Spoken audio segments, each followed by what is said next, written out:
চলো বেবিরা। হ্যালো, ও সামনে থাকো। দুটো ফ্লেভার এনেছে।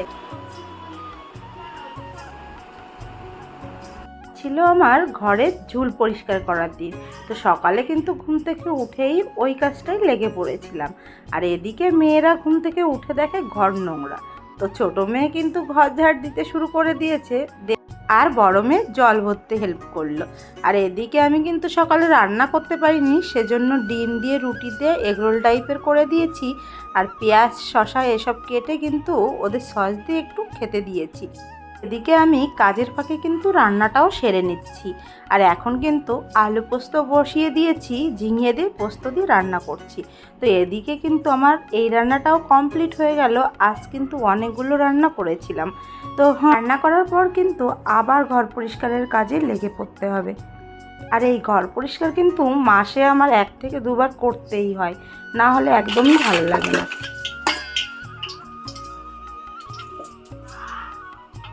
হ্যাঁ, এবার আমি চিংড়ি মাছটা দিয়ে মালাইকারিও রান্না করে নিলাম। আর এই মালাইকারি খেতে কিন্তু আমার ছোটো মেয়ে খুব ভালোবাসে।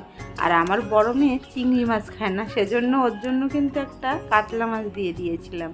আর তারপরে কিন্তু কুমড়ো শাক দিয়ে মাছ দিয়ে রান্নাও করে নিলাম।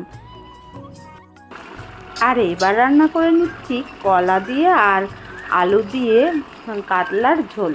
তো এভাবে কিন্তু আমি একটু শুকনো শুকনো করে রান্না করে নিলাম। এবার কিন্তু আমার সব রান্নাগুলো কমপ্লিট হয়ে গেছে। আর এবার কিন্তু আমার কিচেনটা ভালোভাবে পরিষ্কার করে নেব। রান্নাগুলো কমপ্লিট করে সব কিছু গুছিয়ে নিলাম। এবার আমি লেগে পড়বো আমার কাজে।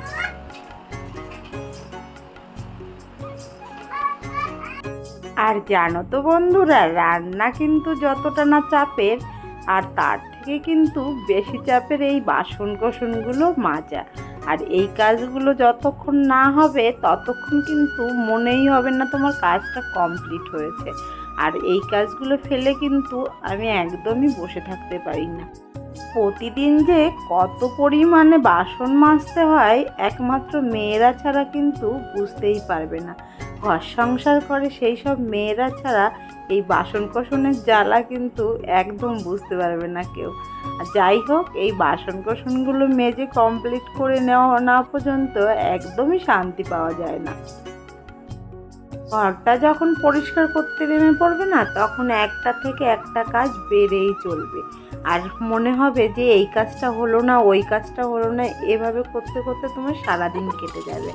আজকে কিন্তু আমারও সেটা হয়েছিল। ঘরের ঝুল পরিষ্কার করা শুরু করেছিলাম, তারপরে এই ঘর পরিষ্কার ওই ঘর পরিষ্কার এই করতে করতে সারা সকালটা কিন্তু আমার কেটেই গেছিলো।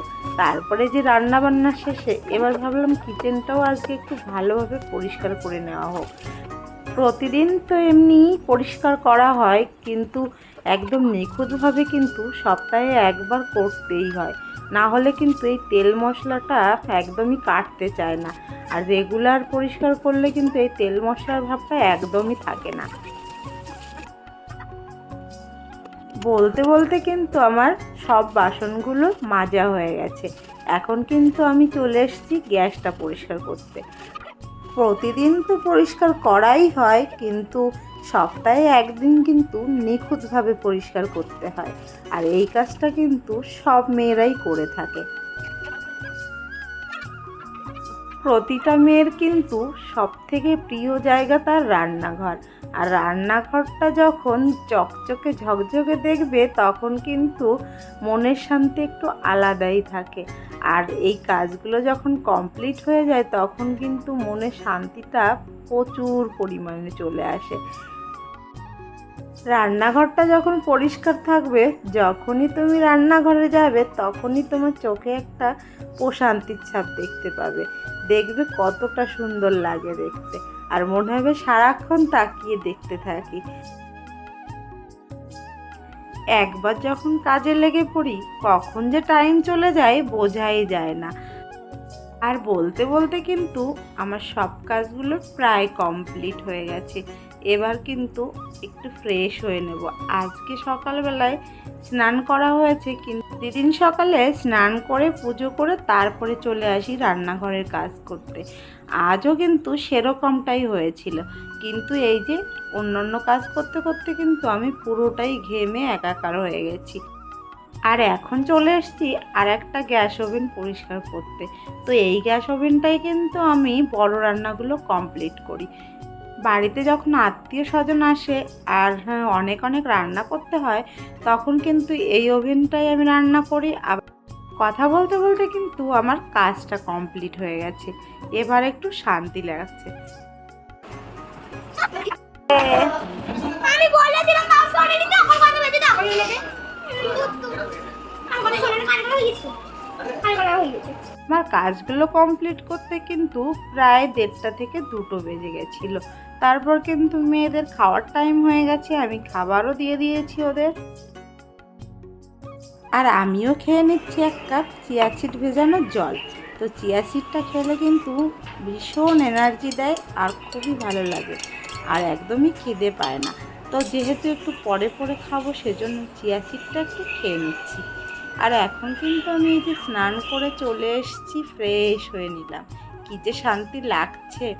আর তারপর কিন্তু চলে এসেছিলো পিসি শাশুড়ি, এই যে হলো আমার মেজো পিসি শাশুড়ি। তো উনি কিন্তু আমাদের ভীষণ ভালোবাসে। পিসিমা কিন্তু হঠাৎ করে আমাদের বাড়িতে চলে আসে না জানিয়ে, আর এই আশাটাকে কিন্তু আমরা খুব পছন্দ করি, কারণ উনি যখন আসে আমাদের বাড়িটা পুরো মাতিয়ে রাখে।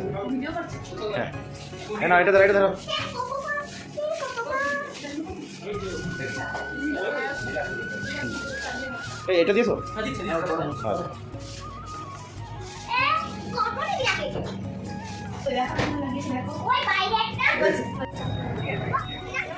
চলো বেবিরা।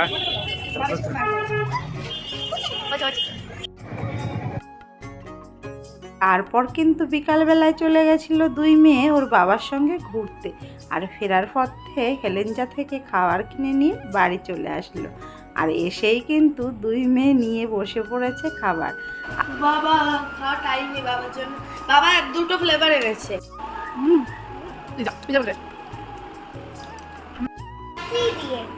সি দিয়ে কক,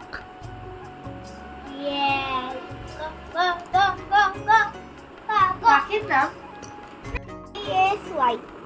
ডেইজি। এর নাম দিয়েছি। ইয়েস, ডেইজি মানে গুলবাহার। বলছি বলো। আমার ফেভারিট ফ্রুটের, ঠিক আছে, ফ্রুটের নাম বলো। ফ্রুটের বললাম ফেভারিট করি আমি এল এস নামে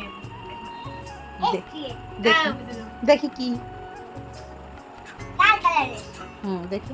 তুমি বলো কোন ফ্রুট? বানান তো বলো। বানান বলবে না, হবে না বেবি, হবে না। না, বানান না বললে। ক্লু দিয়েছে। S T strawberry. Favourite fruit. Fruits হ্যাঁ। ফ্রুট ফ্রুট মানে পায়ের পাতা।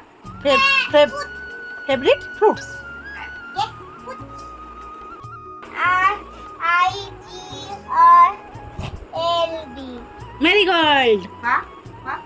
অদিতা হলো সন্ধ্যায় পড়ানোর পর এই যে কাকার নিয়ে এসছে মিষ্টি, হালখাতা থেকে মিষ্টি পেয়েছে আর এসেই বৌমার হাতে ধরে দিয়েছে। আমরা কয়েকটা রাখলাম আর কাকাকে বাকিটা দিয়ে দিয়েছিলাম। এর মতো বিদায় নিচ্ছি বন্ধুরা, টাটা, ভালো থেকো, সাবধানে থেকো, সুস্থ থেকো। আবার দেখা হচ্ছে কালকের ব্লগে।